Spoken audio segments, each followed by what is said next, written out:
उन्होंने आपके सामने ये दर्शाने की चेष्टा की कि भाषा के नाम पर किस प्रकार से दिलों को बंटते हुए देखा, स्थान बटे, घर बट गए, देश बट गए, और जोड़ने के लिए भाषा ही एक सुंदर माध्यम है। हम इस बात को जानें,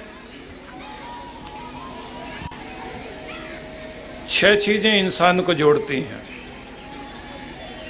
भाषा, भूषा, भोजन, भजन, भाव। जिस तरह की हमारी भावनाएं होती हैं, अगर हमारी भावना को दूसरा नहीं समझ पाता और दुर्भावनाएं उत्पन्न हो जाएं, तो एकता भंग हो जाती है। सारे झगड़े ही गलतफहमियों के हैं। दूसरा झगड़ा इस बात का भी होता है कि हमारी इनकी भाषा नहीं मिलती, ये अलग हम अलग। तीसरी चीज आती है, लोग कहते हैं इनका और हमारा खान पान नहीं मिलता, इनका भोजन अलग, हमारा भोजन अलग। भोजन भी आदमी को बांट देता है। एक तीसरी चीज भी है, जहां भाव से भावना हमें जोड़ती है, भावना ही तोड़ती है। भाषा एक भी रखती है, तोड़ती भी है। भोजन, उसके कारण भी हम जुड़ते भी हैं, अलग भी हो जाते हैं। ट्रक जा रहे होते हैं, कहीं लिखा होता है पंजाबी ढाबा, तो पंजाब वाले वहां रुकेंगे, और कहीं लिखा हुआ हो कि यहाँ बिहारी भोजन मिलता है, तो लोग बिहार वाले रुक जाएंगे। कहीं लिखा हो बंगाली भोजन मिलता है, तो बंगाली भोजन वाले रुक जाएंगे। अलग अलग भोजन इकट्ठा करता है और भोजन के कारण भी अलग हो जाते हैं। लेकिन आज का मेरा विषय ये है नहीं, मैं एक लाइन में खत्म कर देता हूँ इस बात को, क्योंकि डॉक्टर सुब्बाराव जी के प्रति भावना व्यक्त करनी थी। तो भाषा, भाव, भोजन, इसके बाद आती है भूषा, वेशभूषा। आप देख रहे थे जब ये लोग आए तो इनकी वेशभूषा अलग अलग थी। वेशभूषा को देखते ही समझ में आ जाता है कि ये पंजाब वाला है या बंगाल वाला है। कुछ लुंगी पहनकर चलते हैं, मद्रास साइड से लोग आते हैं, तो भाषा अलग, कहीं धोती पहनी जाती है। तो वेशभूषा भी व्यक्ति को या तो जोड़ती है या फिर तोड़ देती है। इसलिए पढ़ाते समय इस बात का ध्यान रखा जाता है कि स्कूलों में एक वेशभूषा होनी चाहिए, एक वर्दी होनी चाहिए। गरीब अमीर का भेद मिटाओ, तब जाके काम चलेगा। अगली बात भी कर देते हैं, क्योंकि एक लाइन में पूरी बात कहनी है ना, टाइम ही नहीं रह गया है, और नाच कूदने में ज्यादा टाइम लग गया। पर आज क्योंकि नाच कूदने का भी दिन था ना, तो भाषा, भूषा, भोजन, भजन। अब भजन की बात कर लीजिए। अगर भजन का प्रकार अलग अलग है, इनकी पूजा पद्धति अलग, हमारी पूजा पद्धति अलग, ये ऐसी पूजा नहीं करते। कोई नमाज पढ़ता है, कोई चर्च में जाता है, कोई शिवालय में जाएगा। अलग अलग तरह की पूजा पद्धतियां भी इंसान को बांटती हैं। भाषा, भूषा, भोजन, भजन, भाव। तो सार में इतना ही कह देता हूं कि अगर एक होना है तो ये सारे एक ही हों तो काम चल सकता है। तो बहुत अच्छा प्रयास है हमारे डॉक्टर सुब्बाराव जी का, और हम लोगों को तो जो विषय दिया जाए फिर उस पर बोलने लग जाते हैं, पर आज का विषय तो ये नहीं है। आज का विषय हमारा है पीले फूलों पर पड़ी हुई ओस, रात्रि में जगमगाते हुए जुगनों और तारों से भरी हुई आकाश की तारावलियां, उड़ते पंछी, सुबह का अधखिला सूरज, बगीचे में महकते हुए फूल, झगड़ते हुए मैना और चहचहाती हुई गौरैया, कूकती कोयल, टपकते हुए फल, विशाल हरा दूर तक फैला हुआ पहाड़, सफेद दूधिया पानी और गिरते हुए झरने, प्रकृति अपनी पूरी सुंदरता को लेकर नववर्ष का स्वागत कर रही है। वो नववर्ष आपके भी जीवन में सौंदर्य बनकर उभरे, आप सबका जीवन आनंदमय हो। बहुत बहुत मंगल कामना करता हूँ। जिनके जीवन में बहुत सारी खुशियों का अभाव आ गया है, भगवान कृपा करे कि उनको बहुत सारी खुशियाँ मिलें। जिनकी आंखों में आंसू भरे हुए हैं, उनके आंसू सूख जाएं, चेहरे पर मुस्कान खिलने लग जाए। जो बीमारी से ग्रस्त हैं, स्वस्थ हों, सशक्त हों और ऊंचे आसमान की तरफ अपना रुख करके अपने लक्ष्यों को प्राप्त करें। जो पढ़ना चाहते हैं, उन बच्चों को भगवान विद्या दे। जो कुछ बनना चाहते हैं, उनका निर्माण पूरा हो सके, उनके सपने पूरे हो सकें। जिनकी मांग सुनी है, भगवान उनको अच्छा वर घर दे। जिनके पास नौकरी नहीं, परमात्मा उनको अच्छी नौकरी दे। जिनके घर में अन्न धन का अभाव है, वहाँ संपन्नता मिले। और जो पिछड़ गए हैं, फिर से आगे आएं। जो गिर गए हैं, उन्हें भगवान उठने की हिम्मत दे और सबको भगवान अपना आशीर्वाद दे, गुरु चरणों में प्यार दे। और भारत देश के प्रति, अपने देश के प्रति हम लोगों के अंदर बहुत बहुत देशभक्ति हो और हम आन बान शान के साथ सिर उठाकर स्वावलंबी बनकर जिएं और 100 वर्षों तक इस दुनिया में किसी के अधीन होकर न जिएं। संपन्न रहें, प्रसन्न रहें, मधुर रहें, खिले हुए रहें। ऐसी सब के लिए भगवान से प्रार्थना करता हूँ और आप सब के लिए बहुत बहुत मंगल कामना करता हूँ। अब शुरू करते हैं इस बात से कि अनेक अनेक जन्मों के साथ यात्रा करते हुए हमारा यह जीवात्मा मनुष्य की देह में आया। यात्रा भी बाकी है। तो हर दिन आपकी कीमत या तो घटती है या बढ़ती है। या तो आप मूल्यवान बनते हैं या मूल्य खो देते हैं। तो अपना प्रयास कीजिए कि आपको कीमती बनना है, मूल्यवान बनना है। मूल्यवान वो होता है कि जिसको किसी के सहारे की जरूरत नहीं पड़ती, जो सहारा देना जानता है, सहारा मांगना नहीं जानता, जो सहयोगी बनकर जीता है, सहयोग की कामना नहीं करता। जिस आदमी को हाथ फैलाने की आदत नहीं, बांटने की आदत है, जिसे रोने की आदत नहीं, परमात्मा के दिए हुए हर फल को जो श्रद्धा से स्वीकार करके धन्यवाद करना जानता है, समझ लेना वही परमात्मा का कृपा पात्र बनता है।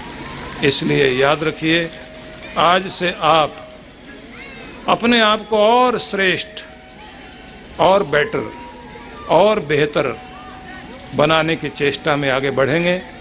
नया वर्ष आया है, सब कुछ नया है, ऋतुएं नई हैं। और आज जैसा हमने मांगा था भगवान से कि नए वर्ष की शुरुआत स्वर्णिम दिन से करना, भगवान कोहरा नहीं होना चाहिए, ठंडक भी नहीं होनी चाहिए। आपके बहुत सारे लाडले दूर दूर से चल करके आएंगे, उन सबको बहुत अच्छे से बैठने का मौका देना। और जैसी सुंदर धूप खिलाए, वैसी धूप इनके भाग्य की भी खिला देना। तो ऐसा ही परमात्मा ने कृपा की इसलिए इस समय हम सबसे पहले इस बात पर ध्यान देंगे कि सारे संसार में तारों से लेकर एक छोटे कण तक एक शक्ति, जिसे विश्व शक्ति कहती हैं, वो चारों तरफ फैली हुई है। वही विश्व शक्ति परिवर्तन देती है, वही नदियों के द्वारा बहती हुई और हवा के द्वारा प्राण वायु बनकर सबके जीवन में प्रवेश करती दिखाई देती है। वही विश्व शक्ति है जो आपके अंदर विकास लाती है। वही विश्व शक्ति है जो आपके हृदय को धड़काती है। वही विश्व शक्ति है जो इन फूलों को खिलने के लिए मजबूर करती है। उस विश्व शक्ति को जब आप नींद में जाते हैं तो प्राप्त करते हैं। आपके समस्त कोशों का, कोशिकाओं का, सेल्स का पुनर्निर्माण होता है और एक नई शक्ति लेकर हर दिन आप जागते हैं। क्योंकि जब आपका संबंध संसार से कट जाता है नींद में, तो आपका संबंध ब्रह्मांड से जुड़ता है। ब्रह्मांड में फैली हुई ये विश्व शक्ति आपसे संबंधित हो जाती है और उसी के साथ आप चार्ज होने शुरू हो जाते हैं। आपके शरीर को नया किया जाता है, आपके प्राणों को नया कर दिया जाता है, आपके थके हुए मन को नया कर दिया जाता है, आपकी बुद्धि फिर से नया सोचने के लिए तत्पर हो जाती है, आपकी आत्मा को एक नई शक्ति दी जाती है। हर दिन नींद में ऐसा किया जाता है क्योंकि आपका संबंध संसार से कटता है। आप अपने मौन में उतरते हैं, आप शांति में जाते हैं।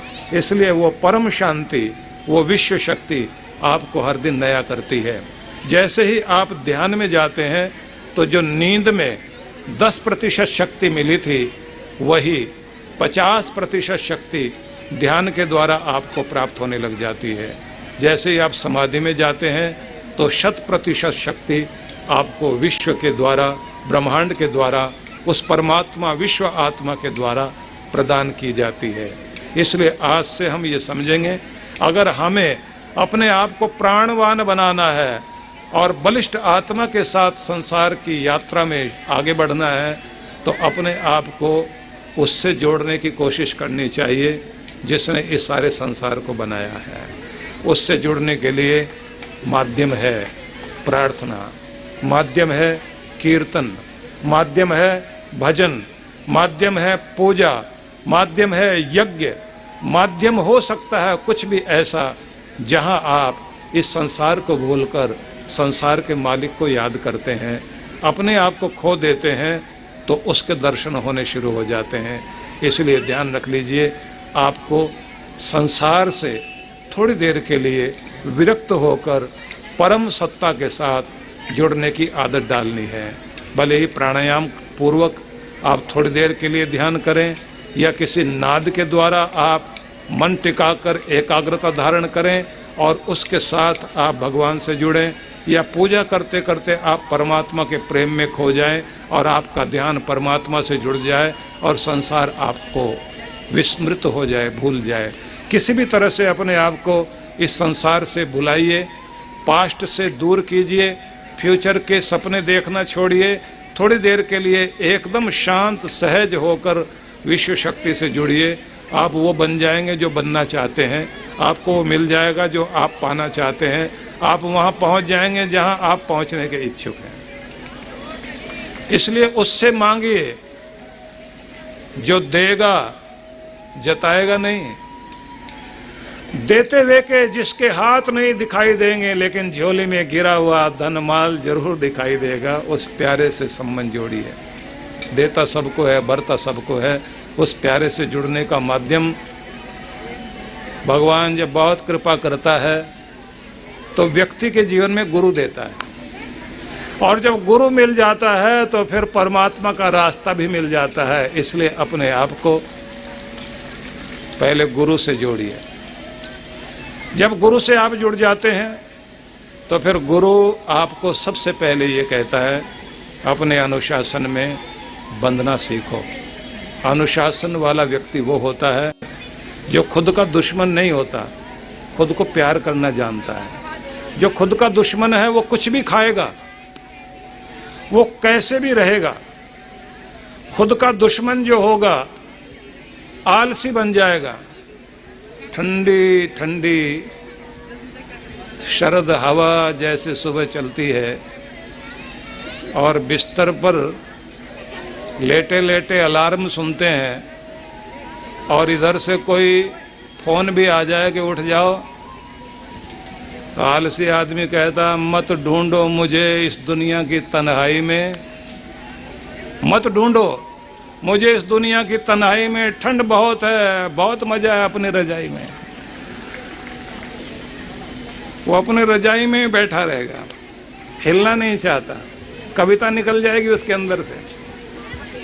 जिस आदमी के जीवन में अनुशासन आ गया, बिस्तर में जीतना सीखेगा। सबसे पहले रजाई को लात मारकर फेंकेगा और कहेगा सूर्य आ गया है, नया दिन आ गया है, स्वागत करने के लिए चलूं।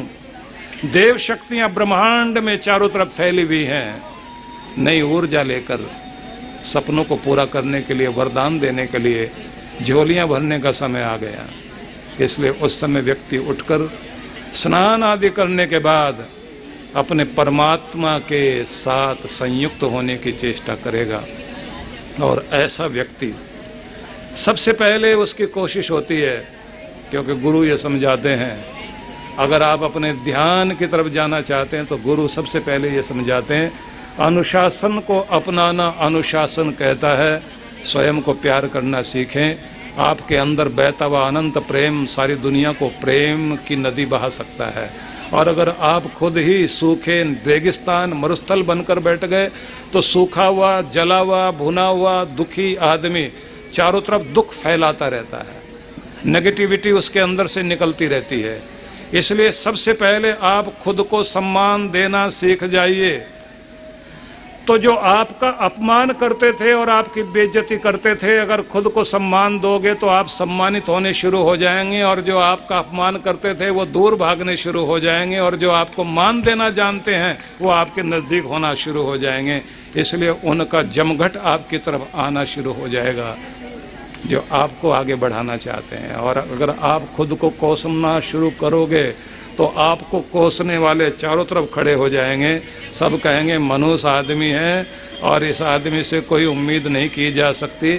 इसलिए स्नान आदि करने के बाद एक क्रिया जरूर करना, 40 दिन अभ्यास करके देखना कि जब आप सुबह उठ जाते हैं स्नान आदि करने के बाद, अपने शीशे में अपने आप को, अपने बाल संवारते हुए, अपने चेहरे को चमकाते हुए, अपने शीशे में अपनी आँखों को देखते हुए आँखों में आँखें डालना और अपने आप को, अपनी छवि को देखकर कहना मैं तुम्हें पसंद करता हूँ, तुम जैसे भी हो बहुत प्यारे हो, अपने माँ बाप के बहुत लाडले रहे हो, अब भी प्यारे हो, और तुम्हें अपने गुरु का प्यारा भी बनना है, अपने भगवान का प्यारा भी बनना है। मरने के बाद नहीं, मरने के बाद प्यारा नहीं बनना, राम प्यारे हो जाएं, राम प्यारी हो जाएं। अभी हमें अपने गुरु का प्यारा बनना है, अपने भगवान का प्यारा बनना है। मैं खुद को पसंद करता हूँ, मैं अपनी योग्यता और क्षमता को और बढ़ाऊंगा जिससे सबका पसंदीदा बन जाऊं, सब मुझे पसंद करें। मैं अच्छा हूँ और अच्छा होने की दिशा में चल रहा हूँ, मैं मधुर हूँ और मधुर होने की दिशा में चल रहा हूँ। मैं अपना ध्यान रखूँगा, अपने वस्त्रों का भी, अपने पहनावे का, अपने खान पान का, अपने रहन सहन का, अपनी बोलचाल का, अपने विचारों का स्वागत करूंगा। और ध्यान रखिए, आप वहीं खड़े होते हैं जहां आपके विचार होते हैं, आप वैसे ही बन जाते हैं जैसी आपकी सोच होती है।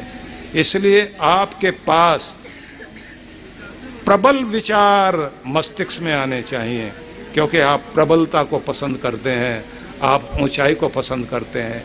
इसलिए घटिया विचारों को कभी जगह मत देना, क्योंकि घटिया विचार आपको बहुत घटिया बना देंगे, घटिया विचार आपको नीचे खड़ा कर देंगे। इसलिए उन विचारों को अपने अंदर आने दीजिए जो आपको शिखर तक पहुंचा सकें। इसलिए गुरु के विचारों के साथ अपने मन को जोड़िए, तब आपके अंदर ऊंचाई आएगी। और ध्यान रखिए, इस बात को भूल जाना है नए वर्ष में कि आपके पास क्या नहीं है। भूल जाइए कि आपके पास क्या कम है, क्या कमी है। भूल जाइए कि आप किस चीज में पीछे हैं। भूल जाइए दुनिया बहुत आगे बढ़ गई। भूल जाओ इस बात को कि आप के पास ये होता तो कितना अच्छा होता। बस एक ही बात सोचनी है कि जो आपके पास है, जो टैलेंट, जो साधन, जो शक्ति, जो समय, वर्तमान में जो कुछ आपके पास है, उससे बेहतर कैसे बना जा सकता है, उसका उपयोग करके आसमान कैसे छुआ जा सकता है, उसका प्रयोग करके आप किस प्रकार से परमात्मा के लाडले बन सकते हैं, बस उसी पूंजी को इस्तेमाल करिए और आप देखिए जो आपने खोया है वो भी वापस आ जाएगा और जो आप पाना चाहते हैं उससे भी कहीं अधिक आपको मिल जाएगा। पिछले दिनों मैंने एक उदाहरण दिया था जिसका सार आपके सामने कहना चाहता हूं कि द्रौपदी 12 वर्षों का तप करते हुए वन में एक पर्ण कुटिया में बैठी थी जब भगवान श्री कृष्ण मिलने के लिए आए और उसके पास उस समय न सब्जी, शाक पात कुछ भी नहीं, केवल मात्र चावल, और उसके परिवार के लोग वहां नहीं थे, वो वन में गए हुए। कृष्ण भगवान का स्वागत करना है तो उसने अपनी दीनता प्रकट नहीं की। अपने उसी चावल से 36 प्रकार के व्यंजन बनाकर कृष्ण भगवान का स्वागत किया और आशीर्वाद पाया अन्नपूर्णा का। आपके घर में जो कुछ है, आपके पास जो गुण है, उसी को इस खूबी से प्रयोग करो कि उसी से अपने भगवान को प्रसन्न किया जा सके और आप सर्वपूज्य हो सके। काश ये होता, वो होता और मैं ये करता, नहीं। जो है उससे बेहतर कैसे किया जा सकता है। तो नए वर्ष में आप ये प्लान बनाइए और ये ध्यान रख लीजिए, कम आंच, अग्नि हल्की जल रही हो तो ताप हल्का मिलेगा, अग्नि तेज है ताप ज्यादा मिलेगा। अगर आपकी इच्छा शक्ति कमजोर है परिणाम कम मिलेगा। इच्छा शक्ति में गर्मी ज्यादा है तो फिर उसका परिणाम, रिजल्ट भी बहुत अच्छा मिलेगा। इसलिए अपनी जो भी कुछ पाना चाहते हैं उसकी दृढ़ इच्छा शक्ति बनाओ, तीव्र इच्छा शक्ति, प्रबल इच्छा शक्ति। पाना ही है, लेना ही है, मिलना ही है, मिलेगा, जरूर मिलेगा। अगर ये आपकी दृढ़ इच्छा शक्ति जागृत हो गई तो उससे प्रबल जोश पैदा होगा। प्रबल जोश कर्म करने के लिए मजबूर करेगा, प्रबल जोश नियम निभाने के लिए मजबूर करेगा, प्रबल जोश परमात्मा की कृपा पाने के लिए आसमान को भी झुकाने के लिए मजबूर कर देगा। इसलिए आपके पास तीव्र इच्छा शक्ति होनी चाहिए। तो आज से इस बात का ध्यान रखेंगे कि आप तीव्र इच्छा शक्ति को, प्रबल इच्छा शक्ति को अपने जीवन में अपनाएंगे। ये भी ध्यान रख लीजिए कि आपकी एकाग्रता जितनी प्रबल होगी परमात्मा से कुछ भी पाने में उतना ही आप सफल हो जाओगे। सर्च लाइट कहीं डाली जाती है, अगर उसको फैला के डालते हैं उसकी पावर कम हो जाती है, और अगर उसका फोकस एक जगह सेट करें पावर बढ़ जाती है। आप अगर 20 तरह की चीजें करोगे तो आपके मन की शक्ति फैली भी रह जाएगी, उसकी पावर कम हो जाएगी, एक भी नहीं मिलेगा। और अगर एक जगह आपने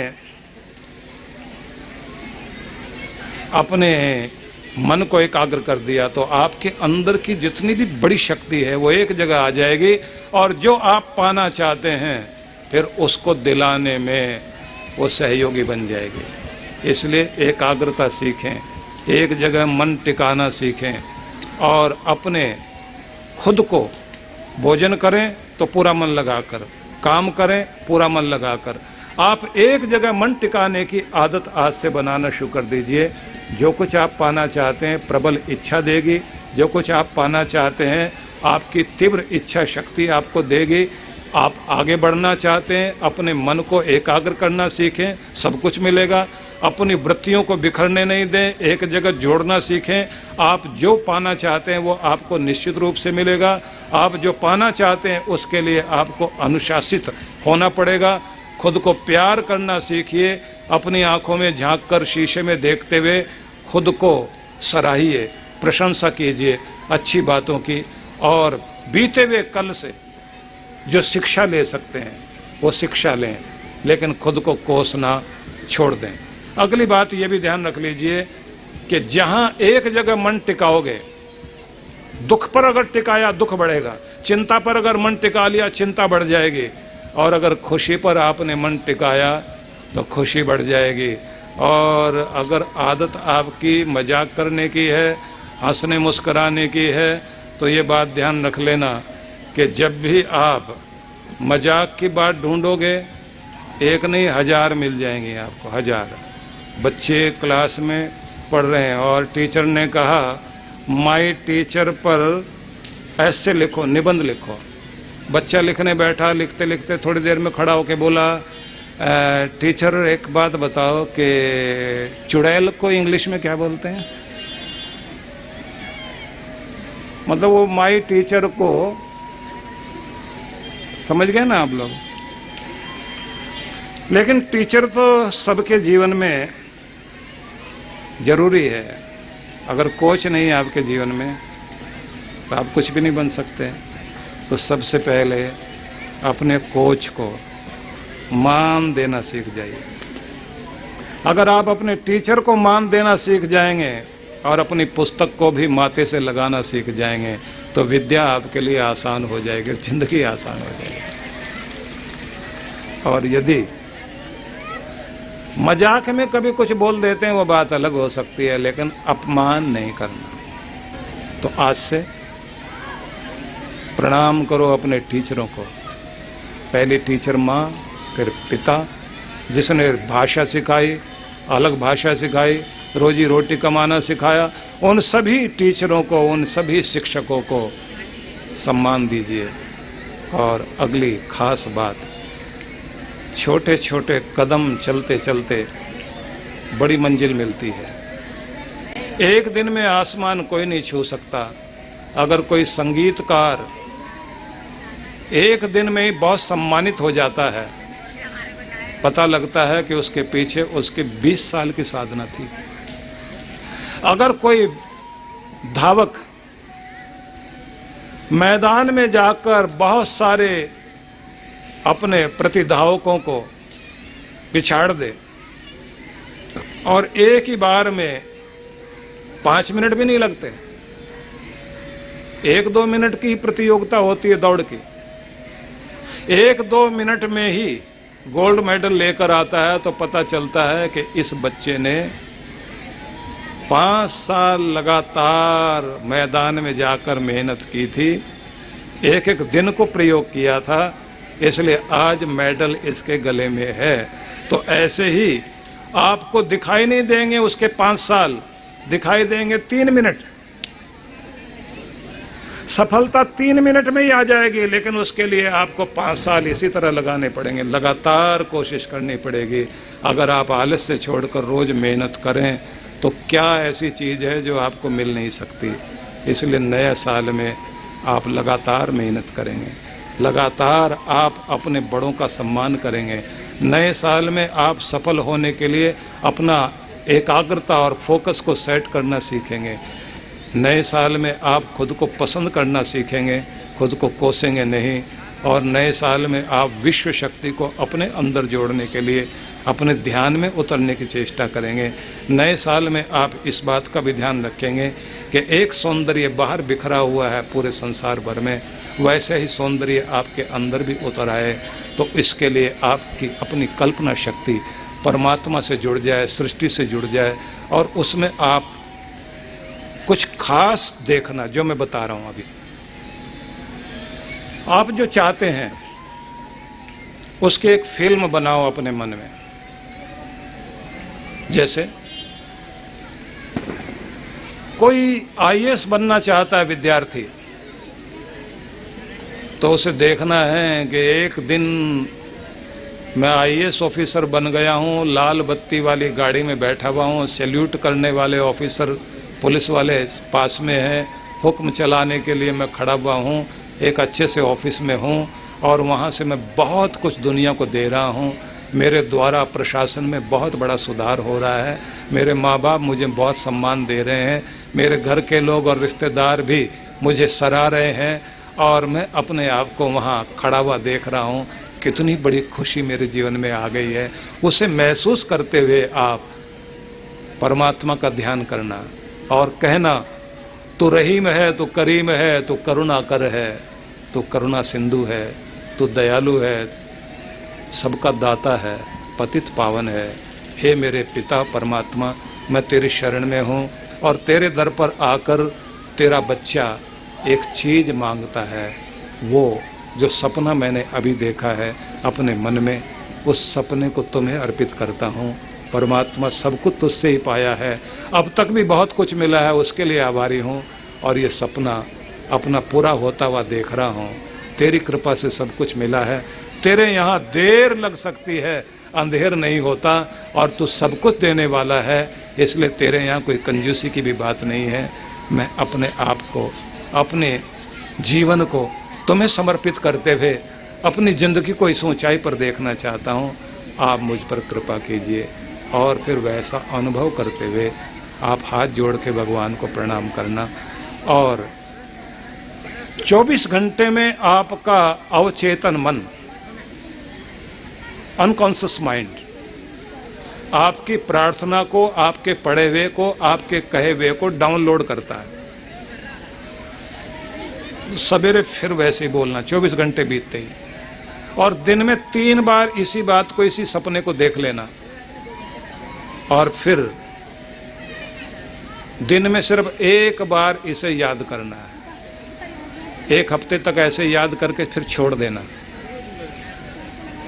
1 हफ्ते के बाद फिर सवेरे एक दिन बहुत प्यार में आकर उस सपने को देखना और परमात्मा की कृपा मेरी तरफ आ रही है इसको अनुभव करना।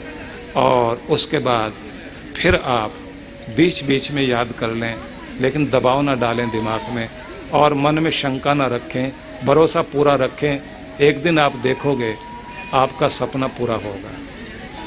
मैंने ऐसे ही 1 महीना पहले 9 वर्ष के लिए आपके लिए ऐसा ही देखा था कि ऐसे ही डॉक्टर सुब्बाराव जी बैठे हुए होंगे, ऐसे ही आप लोग बैठे हुए होंगे, ऐसे बच्चे कार्यक्रम कर रहे होंगे, ऐसे इतने सारे लोग आए हुए होंगे, इधर भगवान का दर और उधर लक्ष्मी माता का स्थान, उधर कल्प वृक्ष से आती हुई किरणें और इधर यज्ञ की धूम से मिलता हुआ आशीर्वाद। इस बीच में सारे बैठे हुए होंगे और इस तरह कार्यक्रम चलेगा।